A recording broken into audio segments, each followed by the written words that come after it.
Well, I'm very excited to be with all of you for a tour of Lockport's historic cemetery. It has some remarkable people buried here, tells incredible stories about this community, about the I&M Canal, really about the history of Illinois. So Lockport was selected as the headquarters town for the Illinois and Michigan Canal, and they laid it out in 1836. And the reason that Lockport was selected is that we're at the same level as Lake Michigan. And between here and Joliet, there's a 40-foot drop in elevation. So that meant that there was tremendous potential for water power. So they built 5 locks. The chambers were 8 feet deep, so to traverse that 40-foot drop. Subsequent waterways, like the Sanitary and Ship Canal and then the Illinois Waterway, that opened in 1933, they have 1 lock, 40 feet, condensing all 5. In fact, it's the deepest lock on the Illinois Waterway. So the canal commissioners laid out the town, and they selected the site where we are today, this high spot, as the cemetery at the edge of the town. It was, I believe, 9.5 acres. The earliest graves were to the east. We'll see those later. And it wasn't until the 1850s when an association was established to lay out a new cemetery. And it was non-denominational. It later was often referred to as Lockport's Protestant Cemetery because in 1852, South Lockport Cemetery was established, which is Catholic, and then in the 1890s, Calvary and so forth. So that while there are Catholics buried here, they then tended to go to these other cemeteries. But this was non-denominational, and it's an association that runs it, a not-for-profit, if you want. So the history of the park movement in America is very tied to the history of cemeteries. So from the colonial period until the early part of the 19th century, burial grounds were often adjacent to a church. They might have been out in the country. Graves were in rows, densely packed. And something happened outside of Boston that really transformed this, and that's Mount Auburn Cemetery. So Cambridge, Massachusetts is right outside of Boston, and the leaders in that community at the time said we need a grand cemetery that's inspired really by the parks of Europe. We didn't have parks in America. We had greens, village greens, but not a park as we know it. So they laid out with winding streets and so forth this beautiful arboretum, all sorts of interesting trees, water features, and so forth, as Mount Auburn Cemetery. Well, there weren't many graves, obviously, when they first opened it in 1832. And so groups of people would come out in mass from the heart of Boston out into Cambridge to picnic there. They loved it. And there were excursions and so forth. And so that popularity is what Frederick Law Olmsted used, and he's the father of the park movement in America. He is the one who, with Calvert Vaux, designed Central Park, which is one of our first great urban parks. I mean, what would Manhattan be without Central Park? But he made the case to the elected officials how important it was to have a park and how popular they would be by pointing to the popularity of Mount Auburn. So it was really interesting, this connection. And so the new kind of cemetery that emerged is the cemetery that we have here from the 1850s and later. Kind of serpentine, winding streets, lots of trees, most of them gone, but more of a park-like setting versus, just simply row after row of graves, densely packed. Originally, this cemetery had a beautiful cast iron fence and a big gate. If you look over to the right, you can see that there's a piece of limestone there, and that was part of the foundations here for this. That's all changed over time. When I was a young boy, there were still many trees here, and it was not uncommon for local people on a Sunday afternoon to take a stroll and maybe even have a picnic. But talk about family and history, and it was just a pleasant place to be because of the wonderful tree canopy and then these interesting stones that triggered stories about family, neighbors, relatives, important people in the life of this community. So what we're going to do is, travel around, and we're going to showcase, some of the more interesting monuments, some of those that are associated with some of the more accomplished and interesting citizens of Lockport.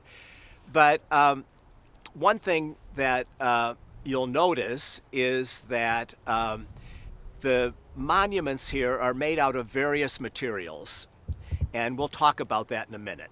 So let's move on just a little bit here, and we'll start talking then about some of the specifics. So come on, follow me.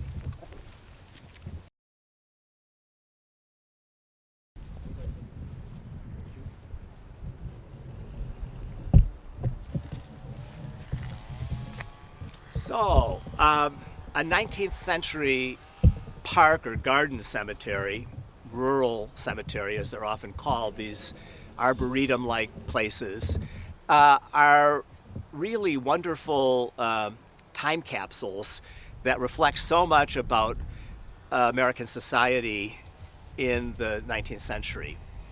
Attitudes about class, about race, about gender, and a variety of things. And typically, the most prominent citizens would have the largest monuments. They'd be located in the best sections, of the cemetery and so forth. What's interesting relative to women, you might have a woman who's incredibly accomplished, maybe never married. She dies at 90. And the tombstone or monument would say, Mary, daughter of, and that her father's name would be big and bold.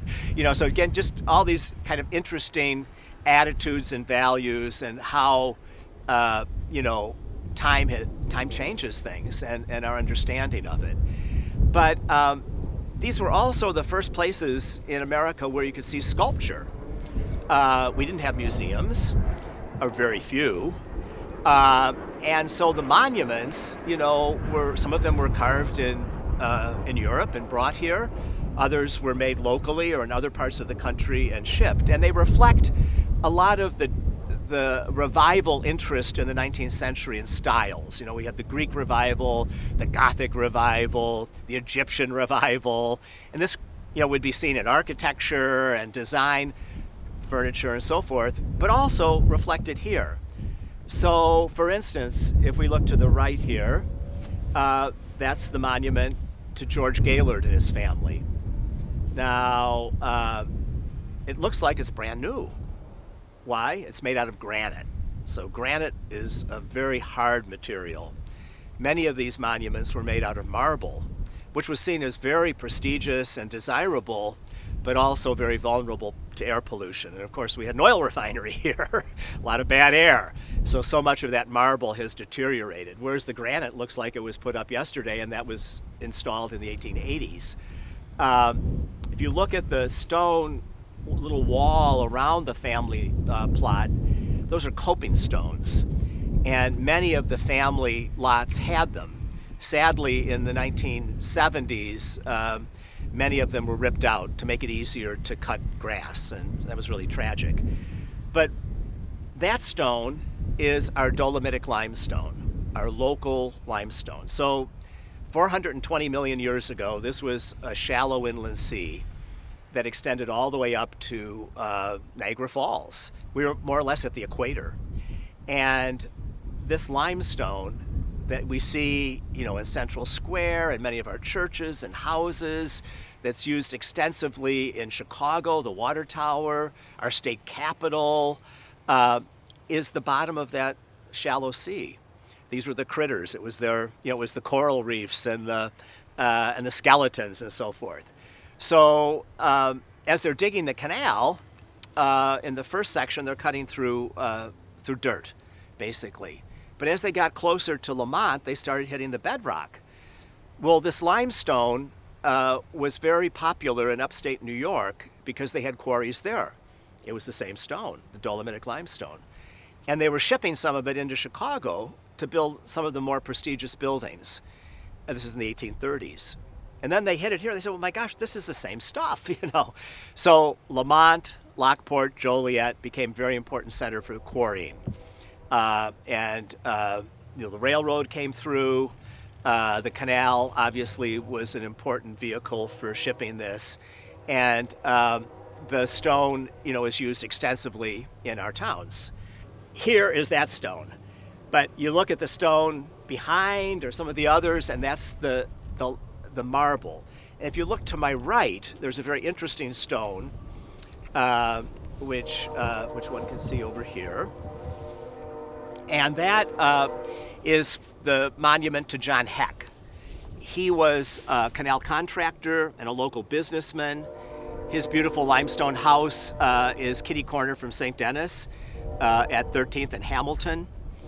And the top part of that stone, that was inspired really by early Greek funerary monuments, is marble and badly deteriorated. The base, the kind of gray stone, that's actually oolitic limestone from Indiana. And so again, it has a different geological history and formation and so forth. And that's the stone that replaced really in the 1880s and 90s our dolomitic limestone. There are a couple of reasons, and we'll talk about that later. But it was easy to cut, and there were labor issues that I'll touch on when we visit the Singer Monument that contributed to the decline of quarrying here.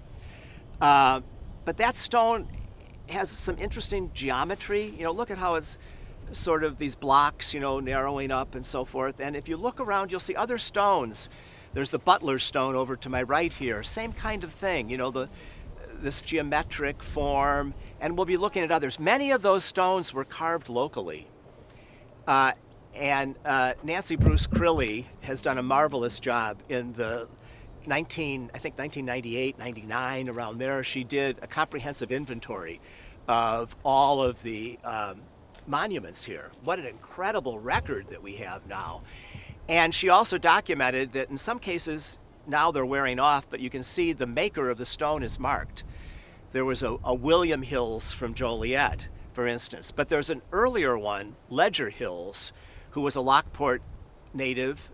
Well, he came here from Alsace, lived in Lockport, was a stone cutter and stonemason. He happens to be my great-great-great-grandfather, but he carried stone, hauled the stone for St. Joseph's Church, and he designed and constructed many of these monuments, as other local makers from Joliet and Lockport did.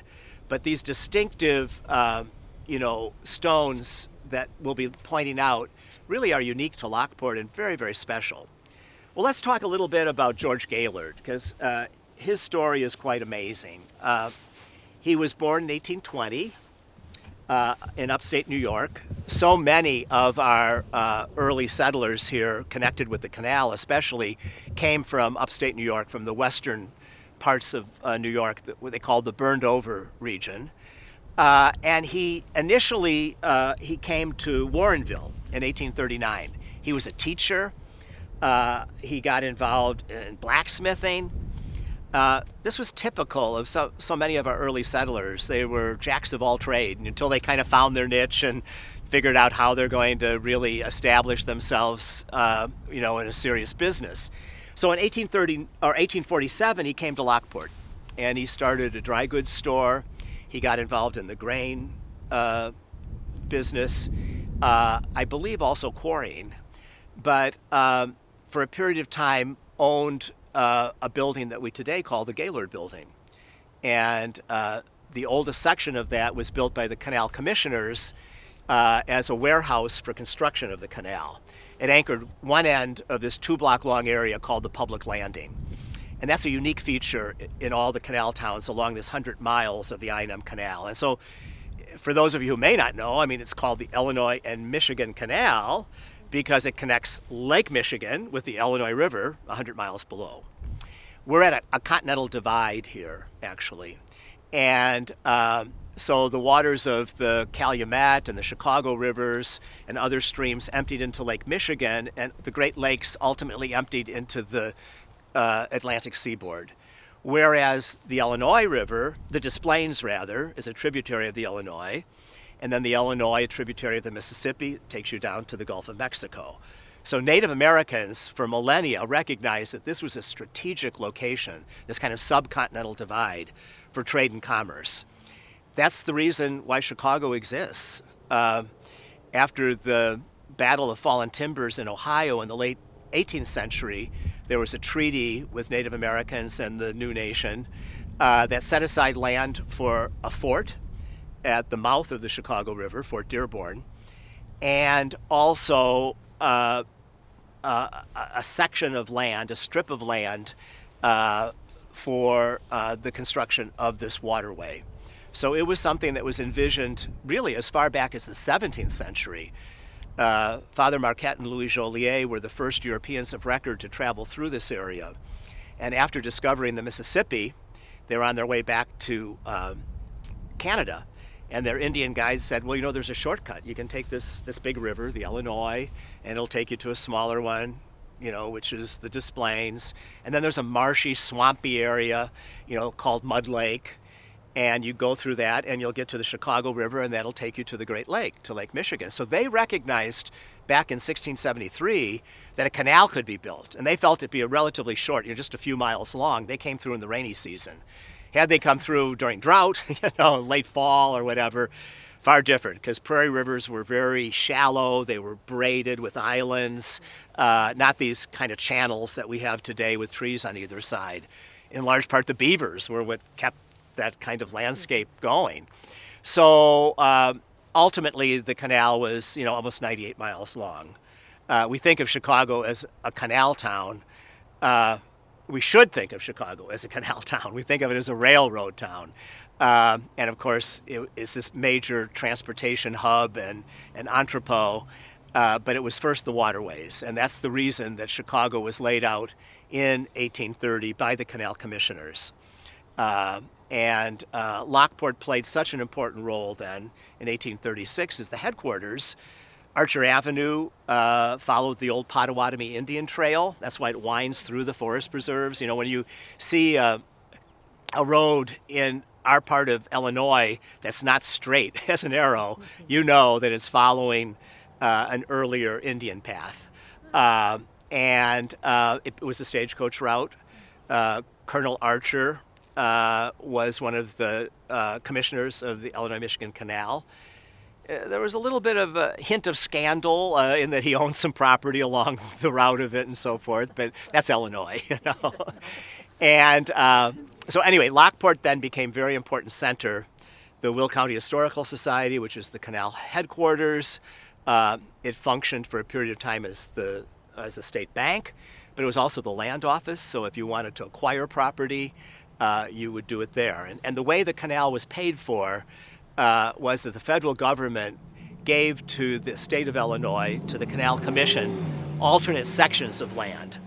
So the Loop of Chicago is one, Lockport, Ottawa, and so forth.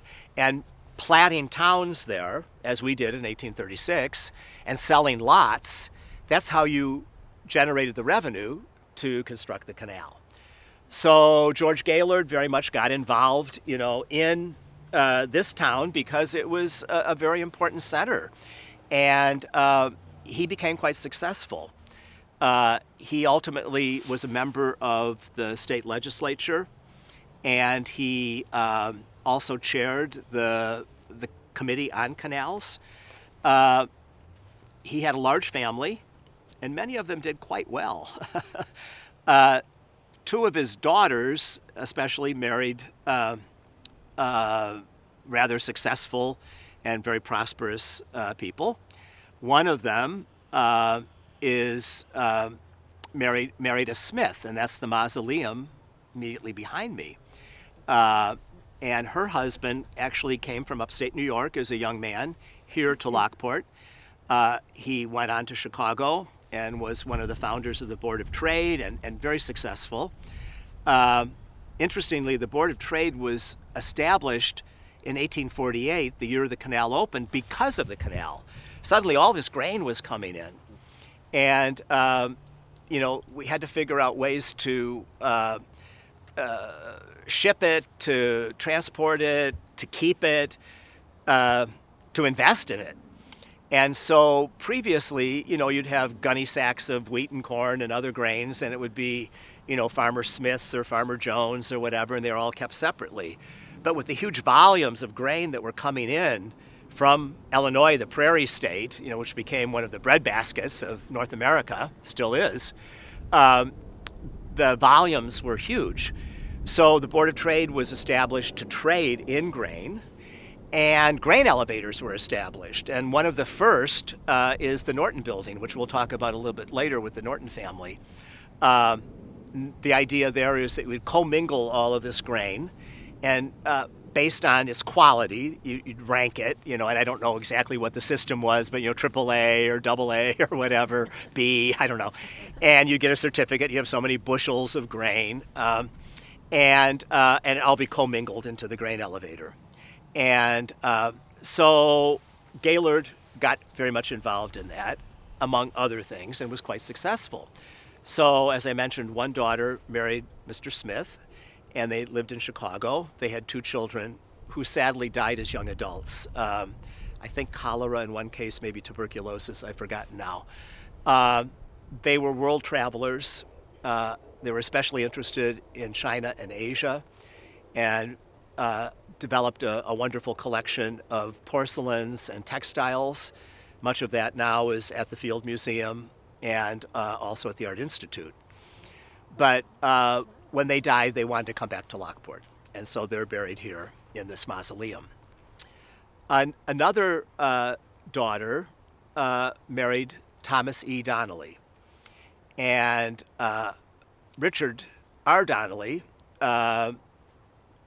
came from Canada.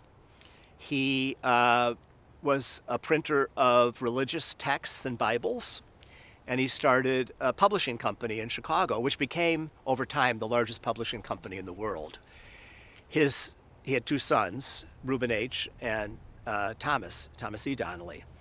And Reuben started a publishing company, which today is Dontech, and they published the phone books and other things when we still had phone books.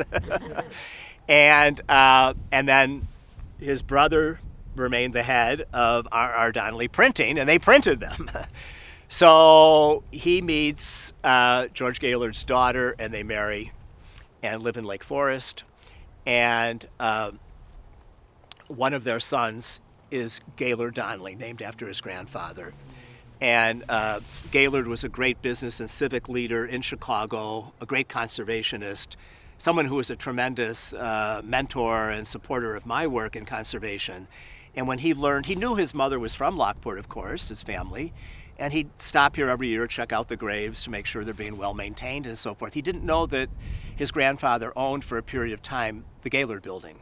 Again, this building was built as a warehouse for construction of the canal in the 1830s. When the railroad came through, they cut off the easternmost 30 feet of it and built an Italianate, very beautiful 3-story addition designed by a German master mason architect, Julius Scheibe, who's buried in this cemetery, who also built the main building, Old Main at North Central College in Naperville, among other buildings. His house is here on State Street and so forth. When the canal opened in 1848, the commission sold the building. It had several owners, and for a period of years, George Gaylord owned it. He had grain elevators behind it.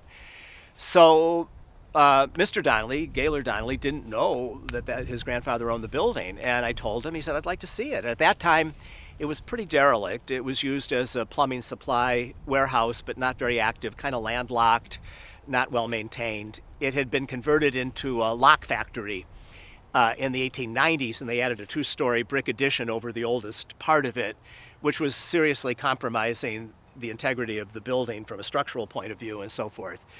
So at that time, we were beginning to put together this idea of what became the first National Heritage Area in the country, the Illinois and Michigan Canal National Heritage Corridor. The idea of a partnership park, public and private, celebrating the rich history of this area, creating new educational and recreational opportunities and amenities. And Gaylord Donnelly said, Jerry, I'd be willing to purchase and restore the building with my family if it could be a catalyst to help get this legislation through as an example of private sector commitment, but also if it could help Lockport, because, Texaco closed, with very little notice, over 600 people put out of work. This section of the Des Plaines Valley had the highest unemployment in America in 1980. Joliet had 25%. And we're part of the Rust Belt. A lot of changes were taking place. U.S. Steel ultimately shut down, but laid people off, and on and on and on. So the town had fallen on pretty hard times. And he said, this is an amazing historic community, and you have a lot of assets and wonderful people, and if this can help, then... So he then purchased the building and restored it. It's now the Gaylord Building. It's owned by the National Trust for Historic Preservation. His widow, Dorothy Donnelly, donated it to them. It's a not-for-profit. Mixed use, one of the first examples within the National Trust collection of buildings. There's a restaurant as well as public spaces, gallery, and art spaces, and so forth. So the Gaylord family has left a huge imprint here. His granddaughter, his eldest son, Henry, had a daughter, and she was very adventurous and came from a wealthy family. Her mother was also quite well-to-do. They lived in Chicago. She was a Mitchell, and she said, I want to go around the world.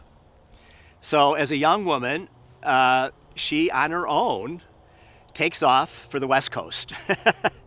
She gets to California, she takes a boat, and she goes to Hawaii. Well, she arrives in Hawaii, and she meets this dashing young bachelor named Dillingham. Well, the Dillinghams are one of the 4 or 5 largest property owners in Hawaii. They were also very much involved in construction of canals and a variety of other things, and he fell madly in love with her. She continues on her trip. She goes to Japan, and he telegraphs her, and they have this long-distance, kind of courtship. She ends up in Europe. Her aunt, her mother's sister, a Mitchell, married Sir Acton, an English nobleman, who had this magnificent Renaissance villa outside of Florence. Up above Florence, there's a high area called that overlooks the city called Fiesole, and a lot of Renaissance wealthy nobles built these big mansions, these palaces, palazzos there. And they had one of them called La Pietra. Today it's actually owned by New York University, and it was donated by the family. But she visited her aunt there, and she loved it, and her parents had died, and so when she gets married, she said, I want to be married at La Pietra. So they're married in Italy, and her husband takes her back to Honolulu and says, where would you like to live? I'll build you a house. And she said, I'd like to live at the base of Diamond Head. And those of you who might be familiar, with Honolulu, that's the kind of the big mountain there, that nobody lived there at the time. That was not a popular spot. So anyway, fine. And they hire David Adler, who was Chicago's most famous architect, for these grand houses and mansions and so forth. And he designs a house inspired by La Pietra. She said, I want a house like my aunt's, and it's called La Pietra. And today it's a private girls' school. So all these interesting threads, that it's amazing because of the important role that Lockport played early on with the I&M Canal. So many important figures that then moved on various places, were either born here, lived here, or buried here in this cemetery. So one of them is directly behind me, quite a ways there, and that's Hiram Norton. And our most significant figure, business and civic leader in the 19th century by far. Interesting guy. I have to look at my notes because he has this complicated, kind of interesting history. He was born in 1799 in New York. He came to Illinois, not to Lockport first, got involved in a variety of different things, including down in the Ottawa area, mining what they called hydraulic cement, which was used for the locks, for the mortar and so forth. And he came, to Illinois tied with the canal, as an engineer. And he ultimately started then the Norton Mills. So in Lockport, we had the widest section of the canal, 120 feet wide. And we also had something called the hydraulic basin. They diverted water from the canal into this sort of reservoir that then dropped 20 feet, the water down into the Des Plaines River. So tremendous potential for water power. Again, that's why Lockport was selected, this location, as the headquarters town. And his mills became the largest flour mills in Illinois. They had grain elevators along the Chicago River. When he died, they had a special train come down from Chicago, bringing distinguished people, his associates and businessmen. He was so well respected. And every business in Lockport shut down for his funeral. So pretty amazing. His son, John L. Norton, who's buried behind me here in a rather modest grave by comparison, he took the business to a whole new level. They got involved in the Niagara Falls area in establishing paperboard mills for kind of cardboard and so forth. He built a large house here, which for those of you from Lockport would remember as a funeral home, the Miller McPhee Funeral Home. It had gorgeous gardens and greenhouses and so forth. The family would go to Europe frequently. He had a son named John W. Norton. His wife, by the way, was the daughter of William Gooding, the chief engineer of the canal, and we'll visit his grave in just a minute. So these two families kind of came together, and John W., very talented guy, went to Harvard, and he was an illustrator for the Crimson, their magazine. But in the 1890s, we had a severe depression in this country, and they went into receivership. They got overextended with all these businesses in upstate New York and other places, ultimately went bankrupt. So John had to leave school. He, at one time, became one of the Rough Riders with Teddy Roosevelt. He went out west and did illustrations for Santa Fe Railroad, ultimately studied at the School of the Art Institute, and then became one of their most important professors, and a really important player in the history of mural art in this country, largely responsible for the revival of mural art. So again, these families, these generations, are very accomplished and are very colorful, and what I'm sharing with you is tip of the iceberg, because I think there are endless stories here. But why don't we continue on, and we'll tell a few more. And I'm sure that all of you know more than I. I mean, I'm a sixth-generation resident in Lockport. Both sides of my family have lived here kind of forever. And I knew my grandparents and two great-grandparents and great-aunts and uncles and so forth. And so this was just part of family talk, your family history and the history of the town and coming to the cemetery and visiting and so on and so forth. I've done some original research, but my God, that was 40 years ago. So people like Ron and others in Laughs are the ones doing the research today. And I hope that you will all continue, because really we've barely scratched the surface, in understanding the significance of this town, of the role it played, of the people who lived here. And when I say that, it's not just the famous people who became wealthy and prosperous and, prominent leaders. It's the workers, it's the average people here, it's the full spectrum, and really we need to better understand that rich story. But let's move on, and we'll look at a few more.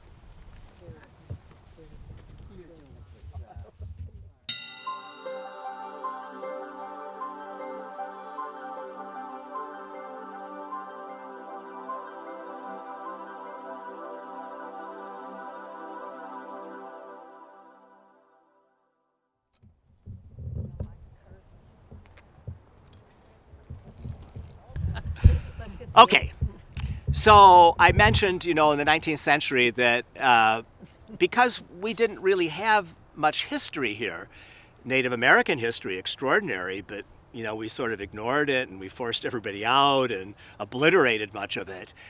But the Europeans who moved here, they came from communities that had, history that went back hundreds, thousands of years, great cathedrals and other monuments and so forth. And so they wanted to kind of recreate some connection there. And in the 19th century, even in Europe, they were thinking about other parts of the world as well as the colonial period. So when we were at the Gaylord Monument, what's that called? That big, tall kind of column there? Anyone know? Obelisk. Obelisk. And does anybody know where the obelisk came from?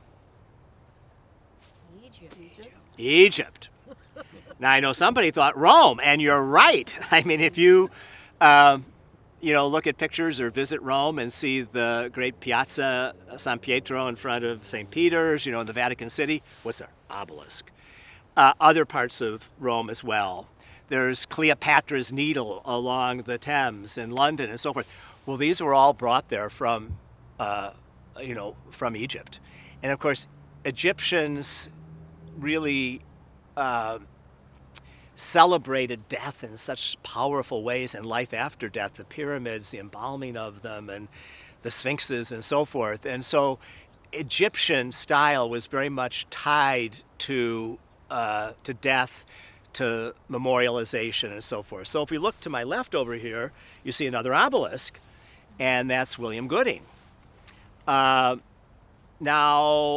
we mentioned the Smith Mausoleum. Now, what's that look like? Greece, yeah. Greek or Roman, exactly. Probably Roman in this case, but a little temple. And, those are Ionic columns, the capitals on top, and so forth. So, again, Greece, Rome, Egypt, other parts as we go around here. But there's also a lot of interesting images or iconography carved on the stones and so forth. For instance, right in front of me on Lane Flat, are gravestones of children of the Gooding family who died quite young. And sadly, in the 19th century, so many women died in childbirth, so many young children died. And you'll see a little lamb. And so a lamb is always a symbol of a child, innocence. You'll see on other things a broken rose. You'll see a hand pointing to heaven, pointing to God, hands clasped, bidding farewell. There's weeping willows, all sorts of things, many of them derived from the Bible. Today we look at it and say, oh, that's interesting. But in the 19th century, everyone would have known what the associations were with popular literature, most importantly with the Bible and with religious associations. The obelisk, was very popular, though, especially for some of these grander monuments. Well, who was William Gooding? William Gooding was probably the most important figure in Lockport during the canal building era. The other, I would argue, was Erastus Newton. So William Gooding was the chief engineer, and Erastus Newton was the chief contractor. Gooding came from upstate New York, as many of these did. In fact, his parents and some of his family came here before he did in the 1830s, before we even started construction of the canal out in Homer Township. Gooding's Grove, it's named after them, a crossroads. Homer never really had a town settlement. They would look to Lockport, they'd look to New Lenox, but there were these little crossroads and sort of general stores and so forth. Erastus Newton also, with his brother and their wives, came from upstate New York, and he was a very progressive guy. They were involved in abolitionism. They started the first school in town. They established the Congregational Church, the founders of it. And we'll talk a little bit more about them in a minute. But William Gooding, he was a very important figure. And Abraham Lincoln consulted with him. We know that Lincoln came to Lockport multiple times during construction of the canal. He was a member of the state legislature. and the canal had been proposed, forever, but they couldn't find the funding. They finally got that deal struck with the federal government.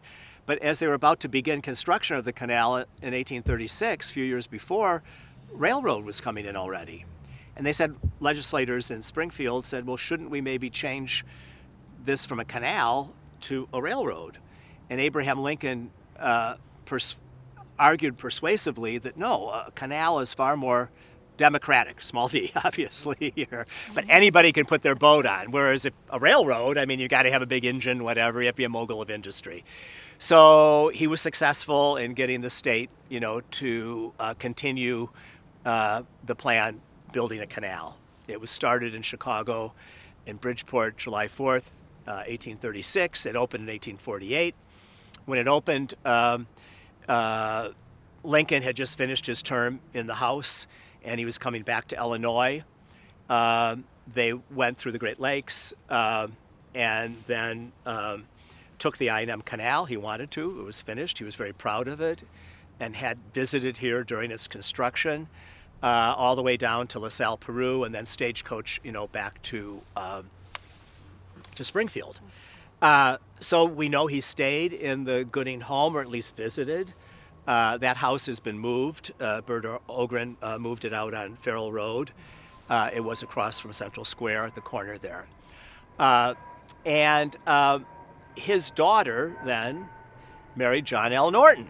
So we have Hiram Norton, who did all these various things and then landed on his gold mine, which was the grain trade and grain elevators and so forth, the flour mills.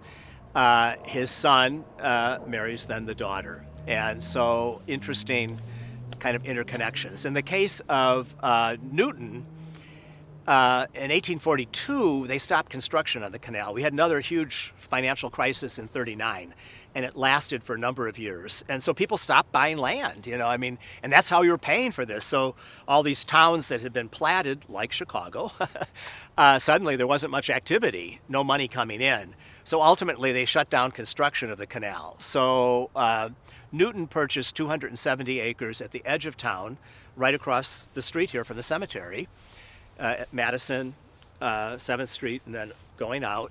And that was property that during the Black Hawk War of 1832 actually had a fort. Now we say a fort, what was a stockade or something, modest. We know Abraham Lincoln, of course, was also an officer in the Black Hawk War. And he diverted his workers to build his house, which today is known as the Milne House. And it was a very ambitious building at the time. People were living in log cabins or kind of modest frame buildings. And so this was a very substantial building with a stone cornice and a parapet and a hipped roof, which you might see in a courthouse or a public building, but not a residence. Even though he had all this property, he built it close to the street as sort of a townhouse. And he thought they'd start construction, in a few years, or rather in a year, in 9 months or a year. It was 4 years before they were able to get financing. They actually went to England and were able to secure, financing to complete the canal. By that time, though, he had gotten so overextended he went bankrupt. And so in 1848, he left, he sold his property, and someone named Robert Milne bought it. So Robert Milne is buried right over here. Very interesting guy, too. He was a Scot, came to Chicago in the 1830s.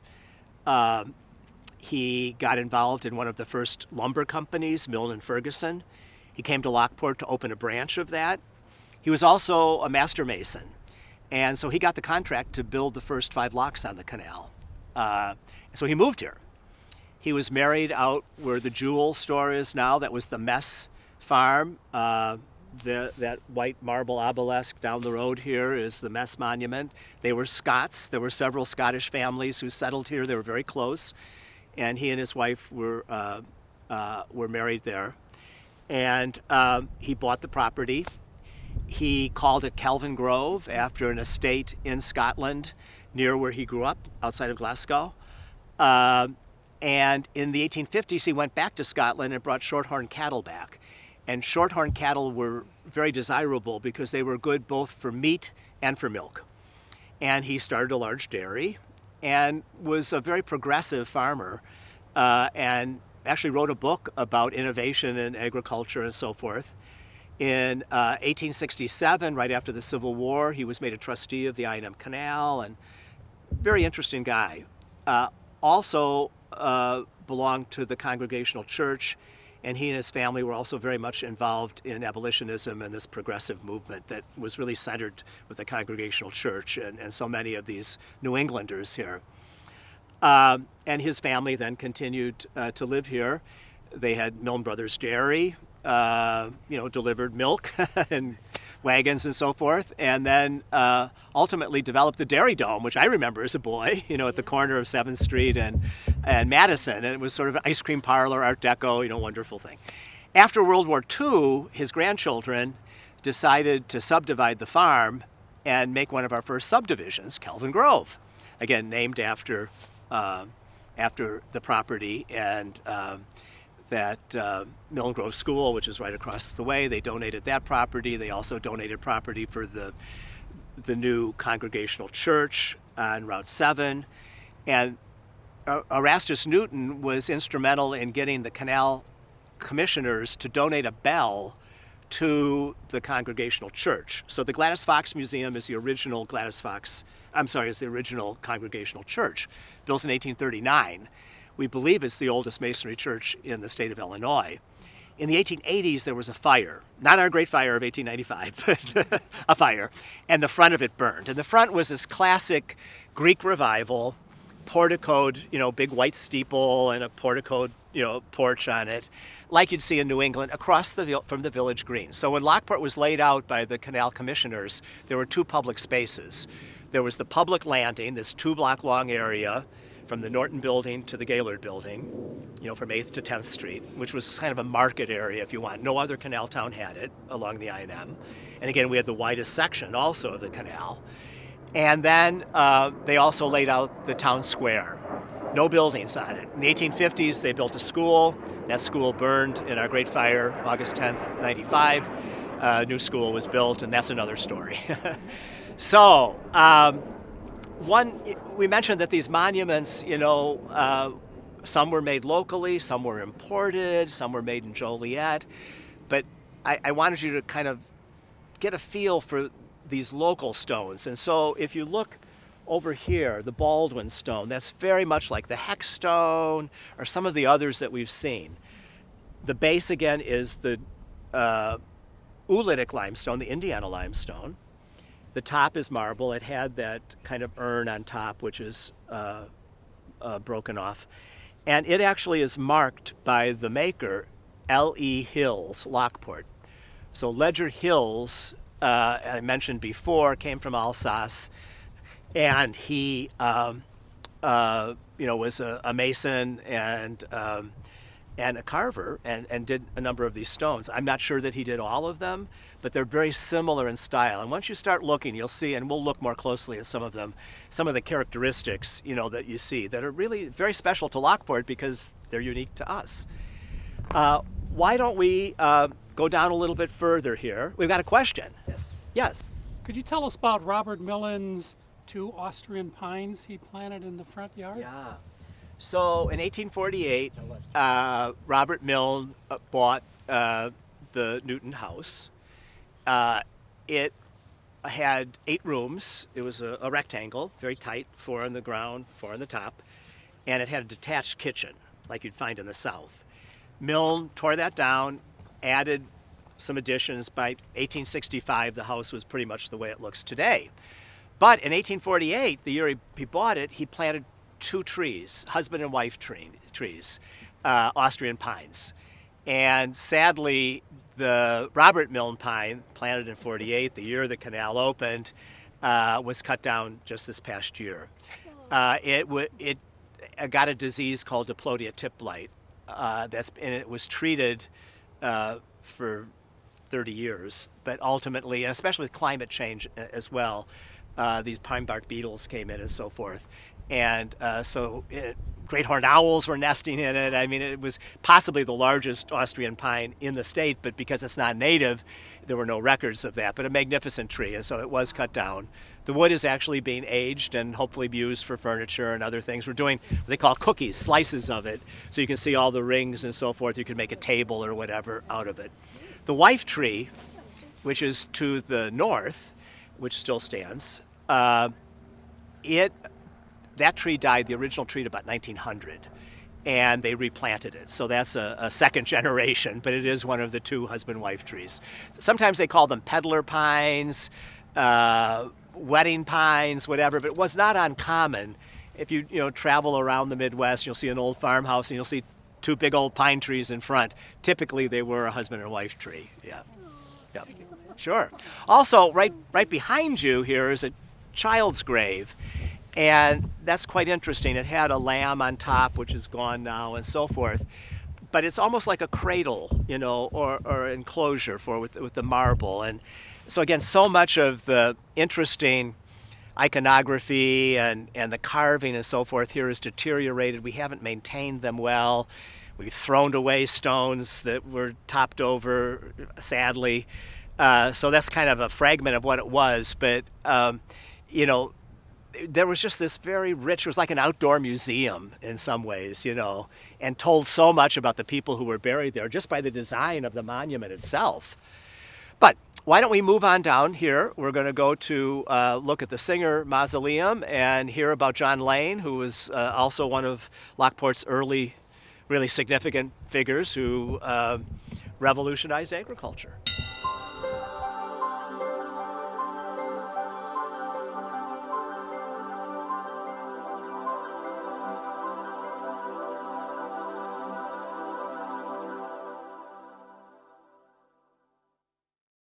So we have two mausoleums here, the Smith that we just saw and the Singer.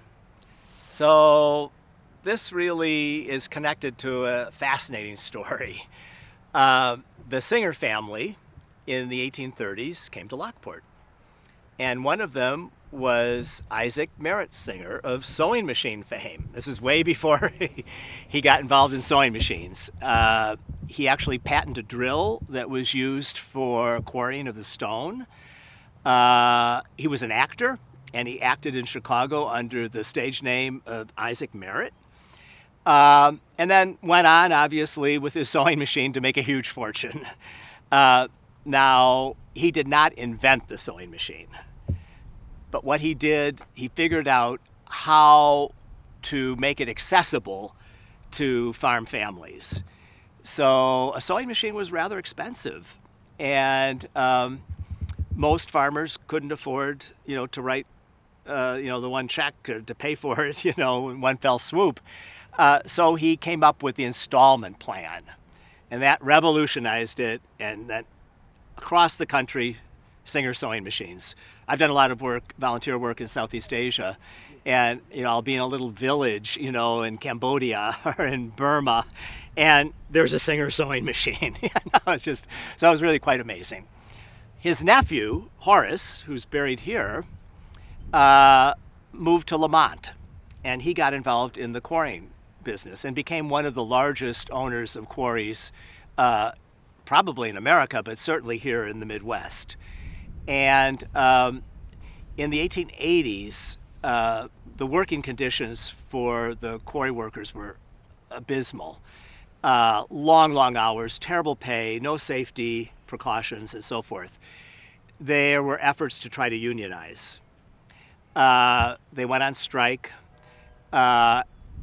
Actually, organizers from Chicago came down to help them. They were the same people who organized the Haymarket riots later in Chicago. And this became one of the most important chapters in Illinois' labor history. Singer was friendly with the governor, convinced him to bring state militia in. The efforts were killed. People were killed, in fact. And he stood at the entrance to his quarries and said, "You can come in. I don't want you. You were protesting," so on and so forth. Fast forward, 1890s, there were more changes in the quarrying business. We spoke about the Indiana limestone, this gray limestone that's used so extensively. The oolitic limestone, they were opening up large quarries in Indiana. They didn't have the labor issues, the quarrying, or rather the efforts to unionize. The stone was easier to cut, and then consequently cheaper. So there were strikes again in the 1890s, and he, same thing, was able to bring militia in. Many of the workers, were never rehired. A number were killed. He was hated. He left and went to Pasadena, California, one of the founders of Pasadena. Had a huge fortune. His wife died, and he married a woman much younger. A couple years later, he drops dead. Mysteriously, he didn't seem to have illness or whatever. Turns out that his will had been rewritten, and all of his children were disinherited, and everything went to the young widow. So they weren't very happy. And then the question was, well, where were we going to bury him? And they were going to bring the body back to Lamont. And they said, well, you can't do that. I mean, this fellow is so hated there. I mean, they'll desecrate the grave. So they bring him back to Lockport, build this mausoleum, and he's buried here. Now, the children were very suspicious, and so they went to court and they challenged it, and they claimed that their father had been poisoned. So he was exhumed. They did, forensic tests, not very sophisticated back then, couldn't find anything. So anyway, that's our connection to the sewing machine and to some rather colorful stories. But the monument itself, is really quite interesting. So you see the cornice on top, the top out kind of turns up. Egyptian. That's Egyptian style. And this is made out of granite, and it's this kind of rusticated, not smooth, but kind of rough granite and so forth. So it combines a number of different styles, but definitely is inspired in part, again, by Egyptian revival. And I'm standing on some of the most beautiful limestone sidewalks, I would argue the best that survived possibly in the whole region, certainly in Lockport. So many of our sidewalks were our local limestone. And over the years, they were ripped up, broken, not replaced, whatever. Handful survive in the city, but not too many. But these are magnificent. You look at the size, of these stones, really extraordinary. And right over here is a monument issued by the federal government for a Civil War soldier, for I believe it's Frederick Bartow. And as you look around the cemetery, you'll see a number of stones like that are Civil War. But we have veterans from every war, from the Revolutionary War all the way up to the most recent, buried in the cemetery, which is another dimension of its significance and just a kind of a thread in our history that is encapsulated here, and touches so many people's lives. So across the way is a very modern tombstone, and that's of John Lane. Now, he came here in 1833. He was a blacksmith. And, the rich Illinois prairie was very hard to plow because what you see above ground is like 5 times more below the root system and so forth. That's why we have these rich soils and so forth. But how do you break the sod? How do you do that? And so they were having a hard time. And he decided to take some saw blades and cut them into strips and bend them and so forth to make a new kind of plow, a steel plow. And in 1833, this was the first steel plow of record anywhere. Now, unfortunately, he didn't patent it, and I think he and his son maybe produced less than 500 plows, during their history. But it is firmly documented in Encyclopedia Britannica and by the Smithsonian and others that he, in fact, is the inventor of the first steel plow. Everyone thinks John Deere. It's kind of like the sewing machine. Singer did not invent the sewing machine. He knew how to popularize it and take it to scale and sell lots of them. Same with John Deere. So that's just another kind of interesting local story here, and something that's often not appreciated.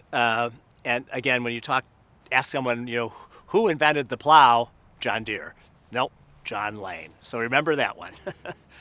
Okay, off to the right here, if you look down, you'll see another very beautiful stone that has that same kind of form of the ones that we've discussed that were made locally by Ledger Hills or someone else.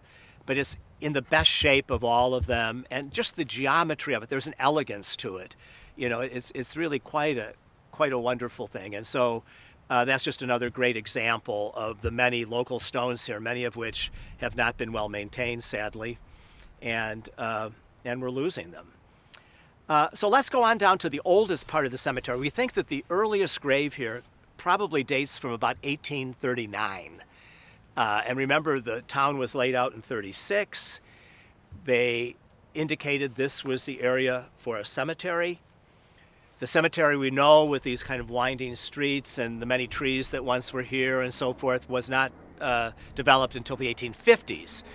So my feeling, based on the early stones that are there, that was the first graveyard, if you want, the first use of this cemetery before they had laid out Lockport City Cemetery, which we know. So let's go and take a look at that, okay?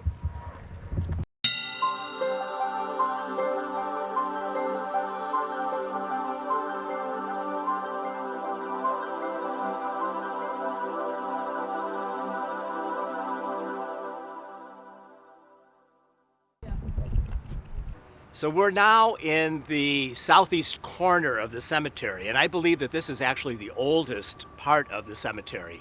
And the stones in front of me that are made out of our local limestone probably date to the 1830s.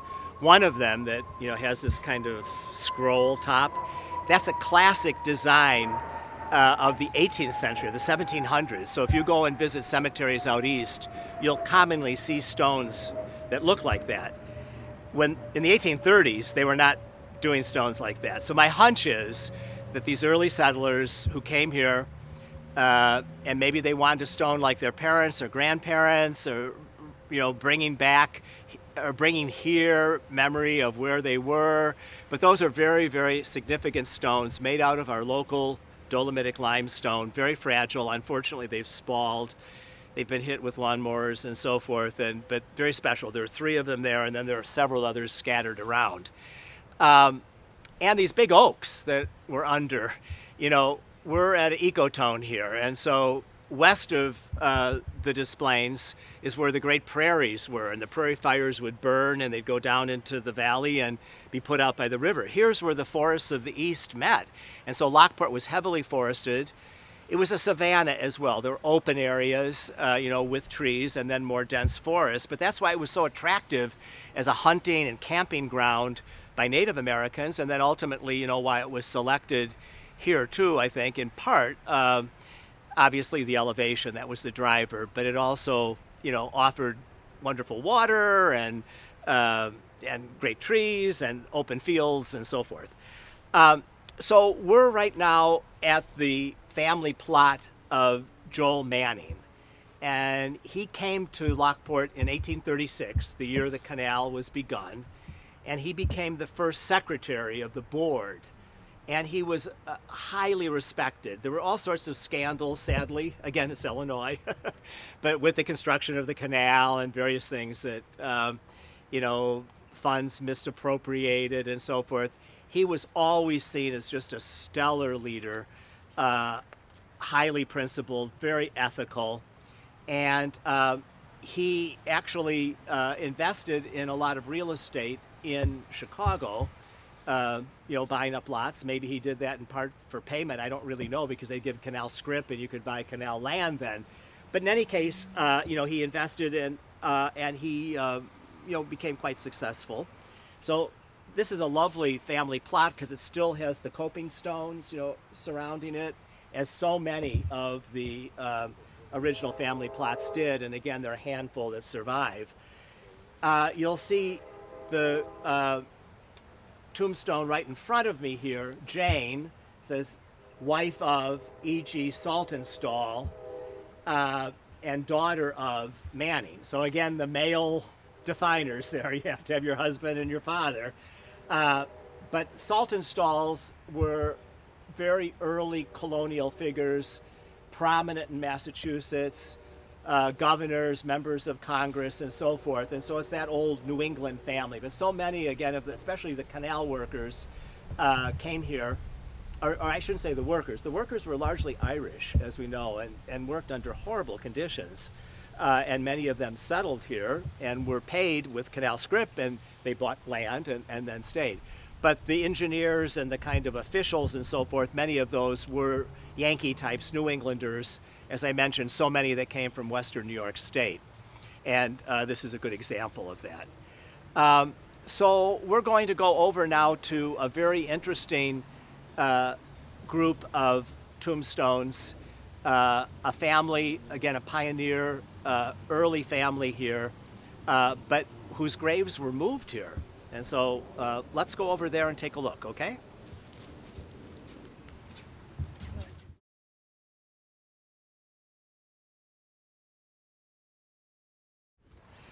I mentioned earlier that we have buried in this cemetery veterans from every war, starting with the Revolutionary.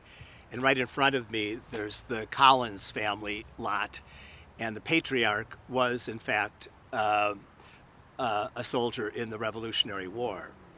But right behind me, we have an extended family plot with people who fought in the War of 1812 and the Black Hawk War and beyond. But we're so fortunate. We have a great-great-grandson of Holder Sisson who is with us here today, Gary Ward, and he's going to tell us about his family, but also about why these burials are here. So, Gary, if you would, that would be wonderful. Thank you, Jerry. Sure. Well, it's an honor to be here. There's two stories to this plot. First, the story of the people who are buried here, and then there's a story of how they got here. Holder Sisson came in 1831 from upstate New York. And these families have been around since the 1600s. They go back to the Mayflower and that. But with all the growth out here and land available, the idea of a new canal being built, they moved out here. He settled on the south end of town.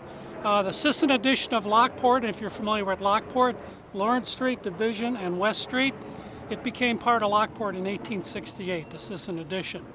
And when he passed away in 1878, I believe, they were buried over off of Route 53 between Lewis University and Romeoville High School. And back then, it wasn't a park cemetery like this is here. It was just a bunch of farmers dedicated some land to a cemetery. And so this was the Brunson-Sisson Cemetery, and it had been 120 years since anyone had been buried there. Both Holder Sisson and Cyrus Brunson were in the War of 1812. They both fought in the Black Hawk War. I don't know how much fighting they did, but they did protect with the stockade that was mentioned earlier here. You'll notice that Cyrus Brunson, who was Holder Sisson's son-in-law, or brother-in-law, I'm sorry, all the children died within a year. And his second wife, those kids lived long lives. So, you know, things were like that. You had people who lived to ripe old ages, but then you had a lot of infant mortality too, and that's why the average age was down. Holder Sisson, like I said, came here in 1831, and if you notice, the obelisk here has cracks in it. And he was buried there. No one remembers it. It was an abandoned cemetery. It was being broken up, painted on. People were shooting guns at the cemetery. And so in 1998, Material Service wanted that cemetery out of there in order they can quarry some more limestone. So we were in a group, Nancy Crilly, my mother, and myself were the Sisson-Brunson Cemetery Committee. And along with Material Service, the Illinois State Museum, and some of the family, we got together and moved the cemetery from over there to here. And what we found was the obelisk, pieces of that in the grave. The Sisson base down here, we had never seen that. That was down in the grave. Well, how does it end up in the grave? Well, they tried to dig in and steal stuff out of Holder Sisson's grave robbers. So they missed by that much. They went in twice and they missed. So he was all okay there. When we took him out, you bring the remains out and you take them over to the old Colonial Steakhouse, and and set them up there, all the bones and everything. So you'd see, there's my great-great-grandfather's been dead 120 years, and there he is. Amazing. He was about this tall, because you look at the femur and you can figure out how tall he was. He had false teeth from 1870s. Wow. And a lot of, they have viewing glasses over them and a few other things. So just no organic material, just the wood, pieces of wood, and also the handles of the caskets were still there too. But a couple other things here. I mentioned that this was broken here. On the end is George and Edward Spicer. And they died in the 1850s. And when they went to take the remains out, there was a body at 3 feet and there was a body at 6 feet. And it turns out that Edward Spicer and his son, George Spicer, and his son Edward, died a few days apart from a cholera epidemic. We think of pandemics and what's going on now. Well, they had cholera epidemics back then too, along with dysentery and some other things brought on by dirty water, contaminated water. So both of them were buried in the same grave, and we brought them all over here. On the front of these monuments here you see these circles, and those were the War of 1812 medallions. And Jerry found one here a couple years ago, and then we took the other one off for safekeeping, and we're going to get them put back on.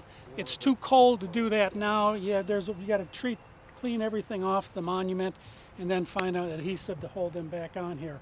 But the Sissons were around for quite a while, and eventually he was one of the early commissioners of Cook County, and very active in local businesses, and also helping people get their land settled when it got over here. So there's probably 15 people buried here. But the thing is, none of the markers over there they're all damaged. People shooting at them, you couldn't read anything. They were just in pieces. And the way you can tell where a grave was is there's a indentation. You can see where an old tree was, where the old tree stump was. You can find out where all the old elm trees are around town. And so you'd find an indentation, then you'd dig down and you'd look for a stain. And the stain might be in the old pinch-toed coffins or in a casket. And once you found the stain, then you'd back off and you'd go in by hand and dig those out. One of the stories that there was a young woman who died during childbirth because her little baby was buried on her shoulder there with her. And as I was standing looking down in the grave, one of the archaeologists says, she must have been in terrible pain when she took a drink of water. And I go, well, why is that? Look at her teeth. They didn't have dental care back then. And so there are people with just 6 or 7 teeth in their head. But it was a great opportunity for us as a family to see it. The book is, the scientific study of it is about 90 pages. I gave Jerry a copy a couple years ago. And they tell you, this one had spina bifida, but nobody knew what spina bifida was. So this is my family, and they came over in 1998. They're newbies here in the cemetery, but they got a rich history with them. Well, Gary, thank you so much for sharing that. What an amazing story. And again, talk about continuity here. I mean, here we have the great-great-grandson who was intimately involved, in this really important archaeological work. I mean, that study is significant, not just because of your family, but to understand that time period and so forth, the conditions in which they lived, and really wonderful. So thank you so much. Is it also true, I think maybe I read in the book or somewhere else, but that Cyrus Brunson was killed by lightning? He was struck by lightning. Yeah. And the Spicers were killed by cholera. Yeah. Holder Sisson lived to a ripe old age. Yeah. And interestingly, his mother and my mother were good friends. So there you go. Well, one of Cyrus Brunson's kids, Eliel Brunson, built a house at 11th and Madison Street. It's 1104 Madison Street. And he built it after he retired around 1907. He never got to live in it. He died before he moved into his new house. Wow. And that would be the Lyon family and the Rowleys. Yeah. The Rowleys. It's the Rowley house. Yes, Ruth so and Mrs. Rowley was a Lyons. Yes. They were great friends, too. That's Nancy Crilly's. Yeah. Oh, okay. That's where she comes in. So, wonderful stories. This is the tip of the iceberg, I'm sure, because there's so many in this cemetery. But we're going to move on now. Thanks so much, and Gary, that was wonderful. Really appreciate it. Okay, that was great.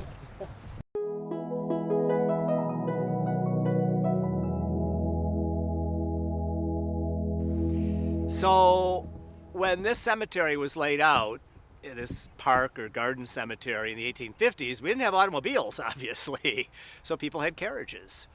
And these winding streets, people would come to visit the graves of their family and for an outing also, because it was like a park. Before we had Delwood Park, this was our park, in many ways. So if you look kind of right behind me there, what's that piece of stone? Anyone have an idea? Is that a tombstone? What do you think? Hitching post. Hitching post. Ron got it. So one of the last. So you're bringing your carriage, your horse, you hitch it to the post. There are a handful of these that still survive in Lockport if you look around. And also sometimes what they call mounting blocks, but a big block of stone so you could easily get up on your horse or into your carriage and so forth. So that's just sort of a little reminder of how we moved about, before the automobile. Here's another lovely monument, another obelisk, made out of again, the Indiana, the oolitic limestone.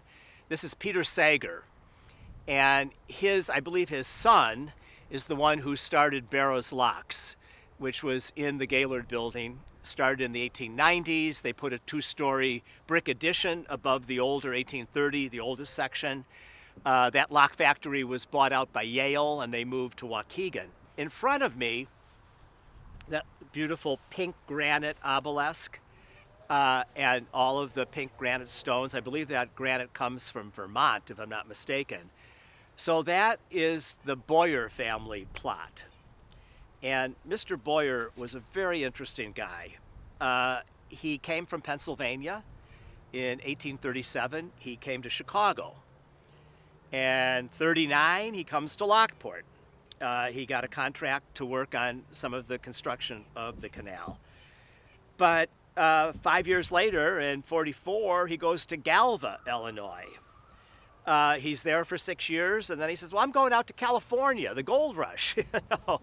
And he then comes back in 1852. He becomes an assistant superintendent for the I&M Canal, for the Eastern Division, the area from Chicago, down past Lockport. And then he got involved in real estate, and he was quite successful. He ran for the legislature.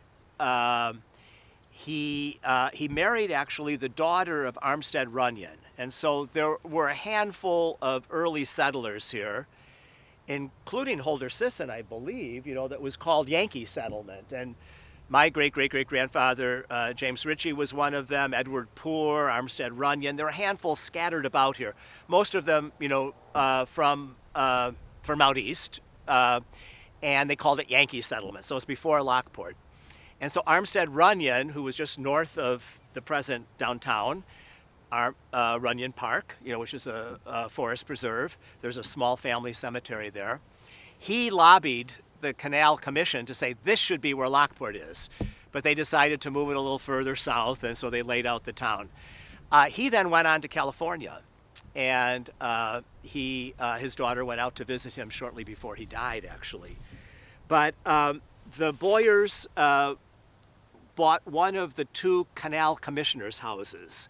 So at 8th and State, across from the original canal headquarters, there were 2 large Greek Revival houses that the trustees for the commission built in the 1830s.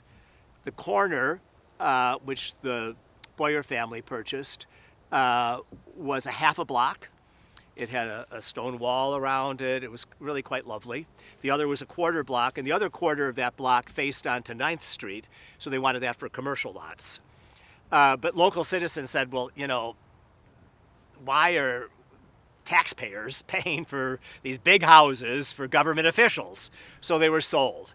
And so Boyer purchased that property, and several generations of the Boyers lived there. He was also involved in quarrying, I believe. But his grandson, Perry Corneau, was the last, maybe a great-grandson. I get my generations confused here a bit. And during the Depression, fell onto hard times. Property was run down, and the Women's Club bought it, and it became our first library, which is really quite wonderful. Fast forward, the First National Bank was looking for a site to build a new bank. They're at the corner of 9th and State there.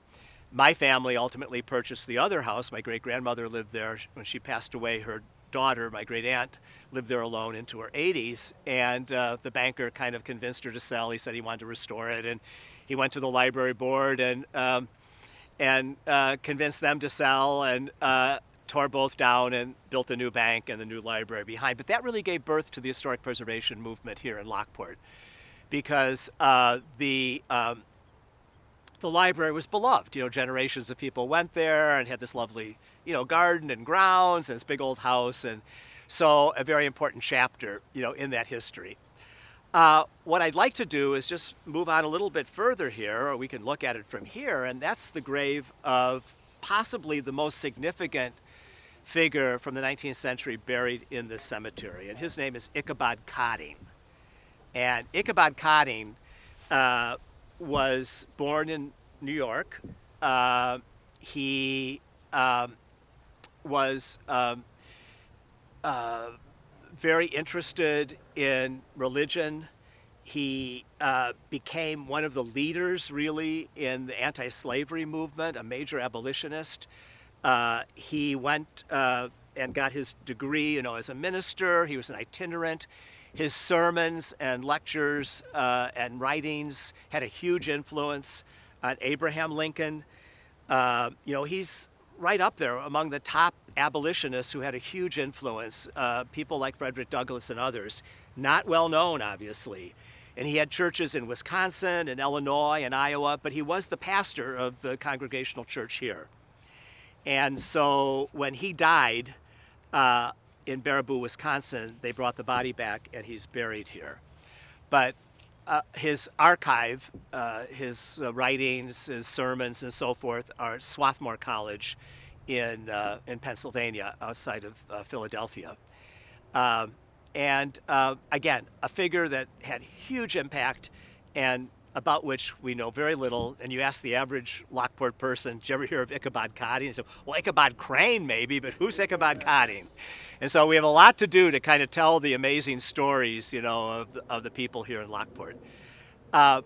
So we're going to maybe move on to one more stop and then call it an end to this tour. We've barely scratched the surface. There's so many more interesting stories to tell about the people who lived and worked here and are buried in this cemetery. But let's go on to one more stop, okay?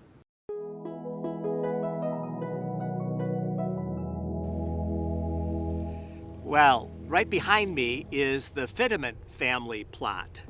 And John Fidament was an Englishman. He came to Joliet in 1837. He started a brewery. And then in 1849, they moved to Lockport. And they had a distillery. They were involved in quarrying. The monument itself is very interesting. We're talking about these revival styles, and this is very much Gothic revival. So if you think of a Gothic cathedral or something, that's the inspiration here. The base is our local limestone, but the top is marble. Sadly, deteriorated quite a bit just because of atmospheric conditions. But a family that lived here for multiple generations. Their house was a big Greek revival house on Route 171 on State Street, the kind of north edge of town. Someone was restoring it, and sadly, stripping paint and whatever, it caught fire and burned. So it was really, really sad. But there are so many other people buried here.